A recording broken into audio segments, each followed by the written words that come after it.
Just got done rebuilding the brakes on this 94 Explorer. Thought I would go through a few things with you guys and make a few points here. Try and make it quick. I didn't want to do a reassembly video because it's hot and it's kind of windy today, and I just wanted to get it done. But this is what it looks like when it's all completed. Take the hub off here and show you guys. I used CRC marine grease for this.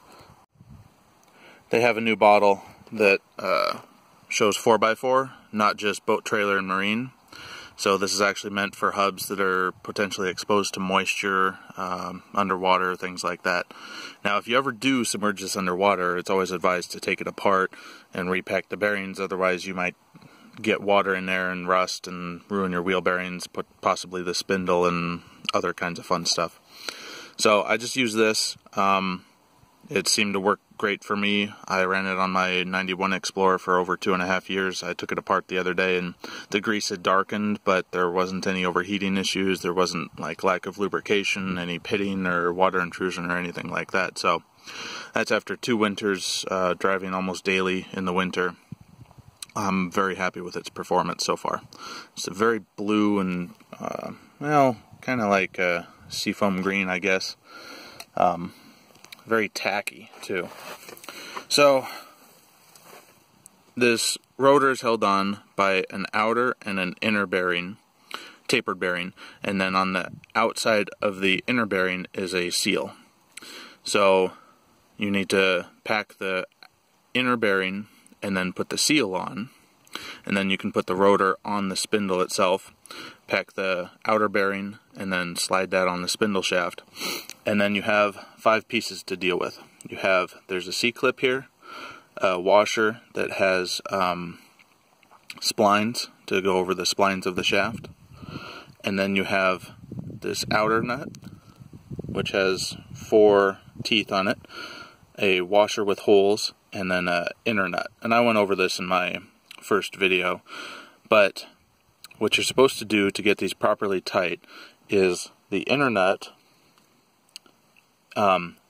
tighten it slowly while you spin the rotor, and then tighten it down. I've read different specs, but tighten it down pretty tight, just about until you can't spin the rotor anymore. Some people say 20 foot-pounds, just somewhere in that ballpark. Tighten it down while spinning the rotor, and then loosen it up until you can spin it with your fingers, and then get it finger tight. And I usually use both hands to get tight, put my fingers in the notches and spin it. And then grab the 3 and 9 o'clock on the rotor and try and move it around. And if you feel any play, you need to tighten it a little bit more. So then next comes that washer that sits in between the nuts, and just slide it on. And you'll note that there's a pin on the inner nut. It has to go in one of those holes on the washer. If it doesn't, you need to flip the washer around and put it back on. If neither works, tighten the nut ever so slightly, the inner nut, and then try it again with the washer. Generally it goes on the first or second time. I've never had to tighten the nut again just to get the washer to fit. Once that's on, you put the outer nut on, and what I do is I let my air compressor build up as much pressure as it can, and I use my 1/2-inch impact gun and tighten it until it can't move the outer bearing anymore, or until it can't move the outer nut anymore. That is damn tight. If it's anything to go by the rating, it's well over 200 foot-pounds on the impact gun. And then you put the spline washer on, and then the C-clip, and then you're good to go to slap the hub on. Now keep in mind, on these hubs there is an O-ring that goes around. You can't really see it because it's covered in grease.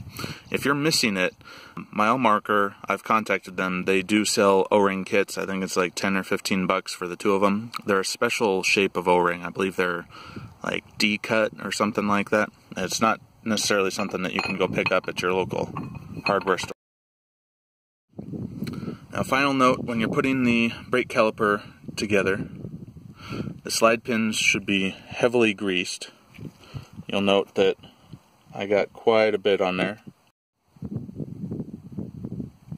So yeah, let me know if you guys have any questions. I hope this video series helped. Thanks for watching.